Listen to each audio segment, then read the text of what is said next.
Welcome to video 2 of a mini-series about teen behavior and psychology. Here's a very interesting information for you. During the teen years, peer influence becomes more important than parent influence. Knowing this is super important for you to keep a strong connection. So, in the last episode, we saw the amazing changes going on in a teen's brain. Today, let's look outwards. How does that internal rewiring affects how they deal with the people around them? Knowing how this affects their relationships with you, with their teachers, and with their friends, most importantly, can really help you navigate these difficult years. I've seen parents change from constant conflict and move into genuinely enjoyable relationships just by understanding this.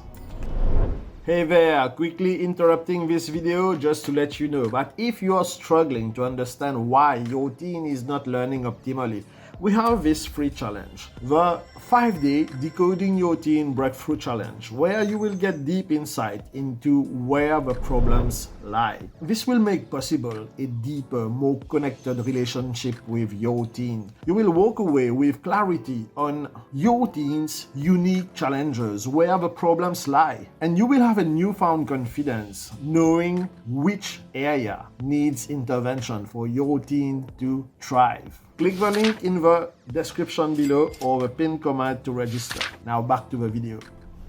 Okay, first let's look at authority figures. That's you, parents, teachers, coaches, and anyone in charge, in fact. As teens develop, they push for more independence. That's totally normal. It's written in the biology. That's why you will start hearing phrases like, "You are not the boss of me." They are looking for more independent. Their brains are trying to figure out how to be an independent human. But remember, the prefrontal cortex is not yet developed. So they want to be independent, but they might not have the correct judgment calls yet. The trick here is respectful dialogue. Instead of judging their behavior, try sentences like, "Okay, help me understand what you're thinking about this." Or give them choices within your defined boundaries, such as, "Would you like to do this chore right now or after dinner?" This gives them a sense of control, which their brain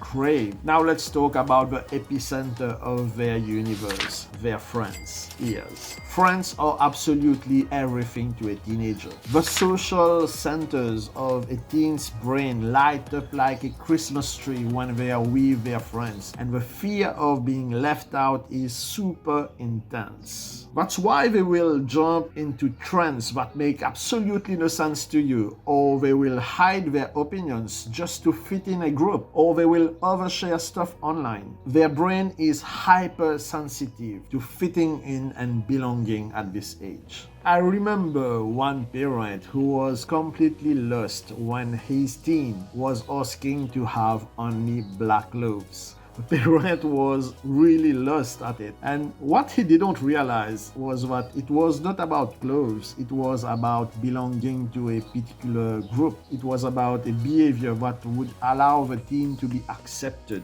What parents should be doing is to try to normalize this kind of behavior and show understanding. At the same time, help them to reflect about what true friendship is. It's not only about popularity or fitting in. Let them think about it. This is one way of helping your teen go through these phases of adolescence. Understanding how their peer relationships are vital to your teen can make a huge difference. It can help you stop taking things personally. It's not that they don't love you anymore. It's their brains developing and trying to find out their new place in the world as they are growing. Understanding these can really help you have a genuine connected relationship. So tell me about your teens shifting relationships and how you are living that. Don't forget to subscribe and hit that notification bell. See you in the next video.